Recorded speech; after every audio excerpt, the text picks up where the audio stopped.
Hi there. My name is Eric Charles Hawkinson, and today I'd like to talk a little bit about gaming, namely video games, and how it's shaped my life, and more importantly, how it's shaped the way I teach.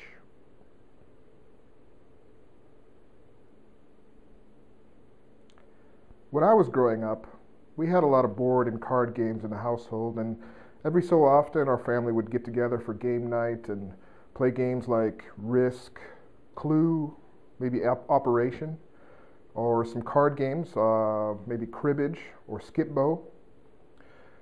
And one thing I can tell you that relates as a motivational factor, especially in language education, is that I don't remember any of the circumstances or any of the outcomes of any games I ever played with my family during game night. But I do look back on it and I remember social aspects, what my brother may have been doing that week, or some of the things my mother talked about, and some of the conversations I had with my father while we were playing the games. And this social motivational factor, I think, is important, especially in language education, and it revolves around the social aspect of gaming. Speaking to my history of video games, I can remember my father first bringing home an Atari 2600. I think I was in grade school, second or third grade. Only had one game with it. It was Pac-Man. I can remember looking at the cartridge cover and looking at this pixelated pizza cut shaped character and thinking, what is this? I had no idea what I was in for. So my father and I took a little time to hook it up to the TV. I can remember that very vividly too.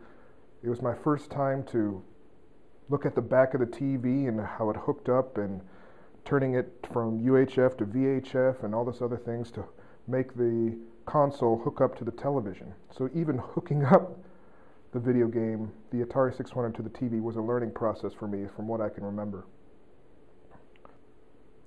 It wasn't too long after playing with the Atari that my mother brought home a VIC-20. It was the predecessor to the Commodore 64.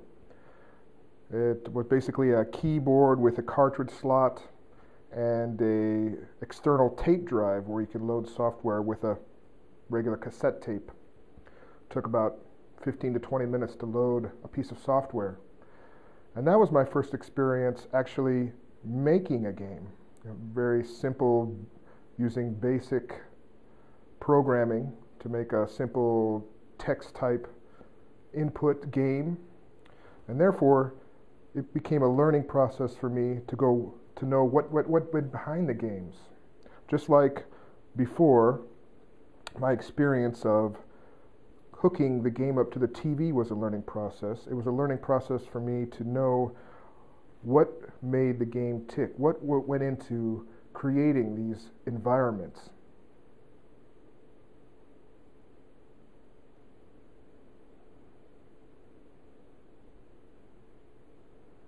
So I used that VIC-20 a lot.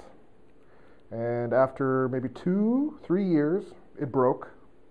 And I was without a gaming system or a computer other than the old 2600 we still had for a little while, until my mother brought home our first PC. It was an 8086, had no hard drive, had only 256K of memory, and 2 floppy drives. You had to boot up on the OS on the first floppy drive and run out of a piece of software you wanted on the second. And that was my first experience playing games like Starflight and Star Control. Those games were my first experience getting immersed in a role-playing world where you had to explore and learn in environments to kind of figure your own way through things. And this type of environment really suited my way of thinking very well. And to this day, I like playing games like that where you're thrown into a world and you just basically get to roam around and pick up a rock or look this way and that. It's probably one of the reasons why I came to Japan, is my innate need to explore And that's another motivational factor, I believe, big motivator factor involved in gaming.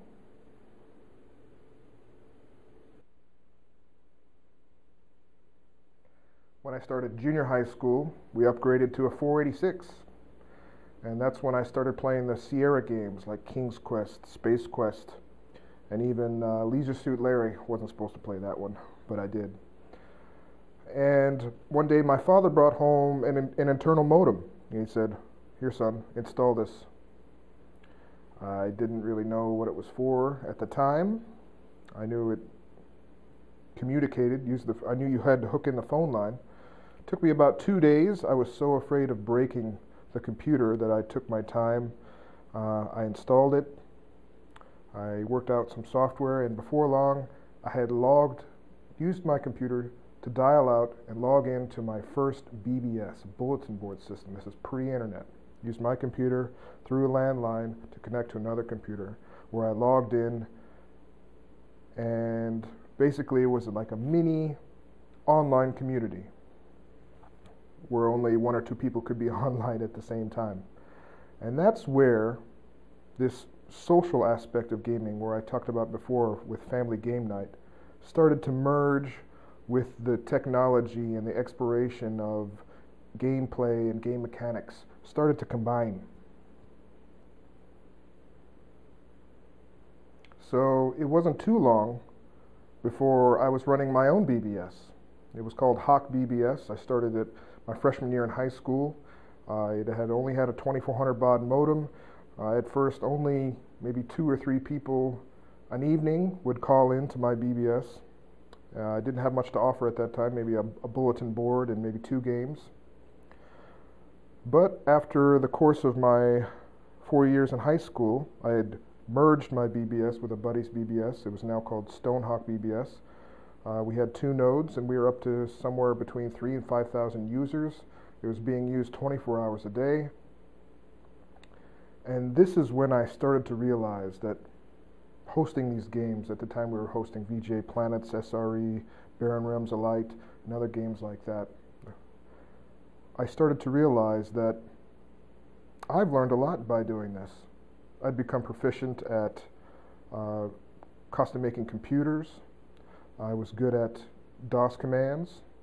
I had basically built a BBS from a basic out-of-the-box software to an elaborate interlocking menu system that was connected to other computers. At night, I'd run maintenance and send packets of emails that would be delivered across the country via what was called FidoNet.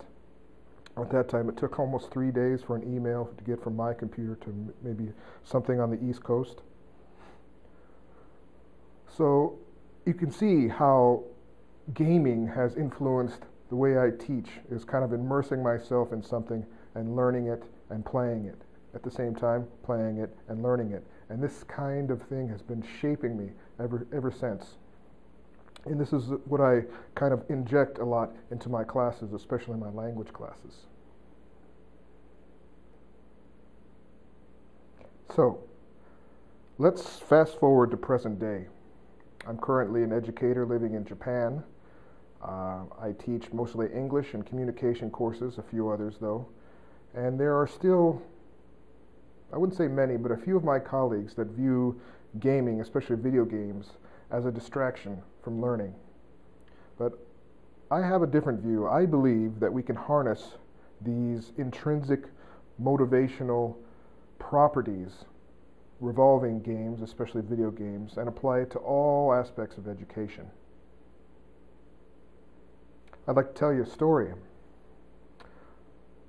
Close to my apartment, there is a mom and pop restaurant, which I frequent, and the family lives there. They have a couple of young children. They live just above the restaurant, and a young boy in grade school I often see him at the restaurant playing with his Nintendo DS, and his mother's always badgering him. Why don't you go upstairs and study? Don't you have a test tomorrow? Kind of comments coming from her. And I even heard her mention to another customer one day, it's like, oh, I should have never bought him that. He's always got his nose in it. I can't get him to do anything else. Probably true. But one night, I asked Tato, was his name, to show me what he was playing with. And he eagerly showed me he was playing a popular game called Pokemon, where you control a bunch of pet monsters and pit them against other people that control pet monsters in a role-playing game. I asked him to let me try it, which I did, and I immediately killed my pet monster. And he grabbed the console from me. No, let me show you how it's done. And of course he beat the monster he was playing at that time. And he started to go on about all the Pokemon that he knew, their names, their strengths, their weaknesses, their other attributes, how they fared against other types of Pokemon. And this is, he could have went on forever, but I had to stop him because it was just too much information. I looked it up, and currently, at the time of this, there are 649 different Pokemon, all with a different set of attributes, with different strengths, different weaknesses. They pit against different Pokemon in different ways. You could even team them up sometimes. And this is a lot of information, and he's memorized it all just by playing this game. So I'm very interested in this. What is motivating Tato to put all this effort into learning all these complicated procedures and knowledge for playing this Pokemon game when he can't raise up the fact to put himself and study a book or do his math homework? There's something intrinsically motivating about this game he's playing, and it's teaching him something. And he likes it. And this is another reason why I think we need to integrate games a little bit more into different facets of our education.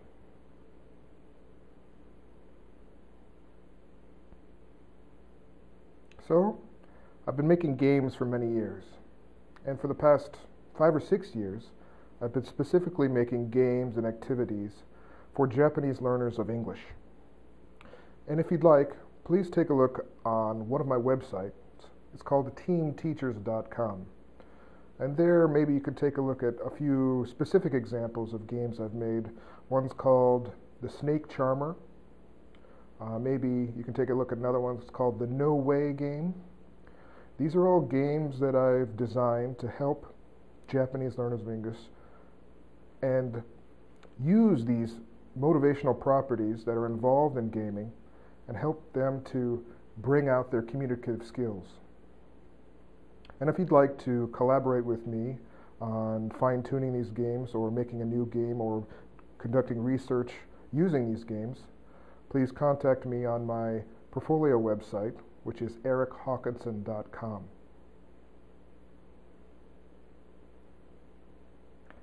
And if you're a gamer, please look me up on Steam. My handle is Tidehawk, Tidehawk. And I hope you enjoyed what I've had to say about gaming and education, and let's game sometime. This is Eric Hawkinson, signing off.